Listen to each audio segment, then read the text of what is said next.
នាងកំពុងធំបានជួបរូបបងអូនអវិញលែទេណាស្នេហ៍ស្នងបានជួងពិសីកំពុងធ្វើការគ្រានោះគឺនៅឯព្រំដែនអូនឃ្លានចាស់ស្រុកមករស់ស្រុកគេធ្វើការចិនបងមានន័យម្លេះទេបងបានឃើញអូនរស់យ៉ាងពេលខ្លីក៏ចាំចិនស្រឡាញ់អូនហាល់ទៅណែអូនដល់ខ្លីពិតជាមានន័យឲ្យបងចងចាំអូននោះជីវិត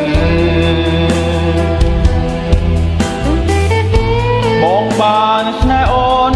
នក៏ស្នេហ៍បងអូនលាក់លៀមបងតាពិនអូនមានគូដណ្ដឹងហើយមុនពេលបែកស្រីបងអនចិន្តាអូនប្រាប់វាចាចាំជួងគ្នាជៀនក្រោយដៃអូនហៅអូនទៅផ្ទះវិញហើយឲ្យគេចូលស្ដីរៀបការជាមួយថ្លៃ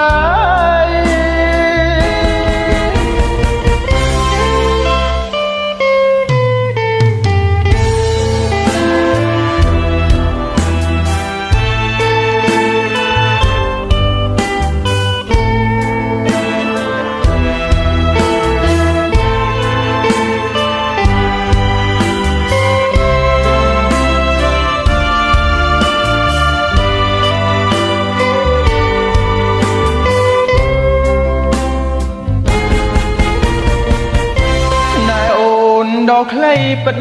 ជាមានន័យឲ្យបងចងចាំអូននោះជីវិតបងបានស្នេហ៍អូនក៏ស្នេហ៍បងអូនលាក់លៀមបងតាពិនអូនមានគូដណ្ដឹងហើយ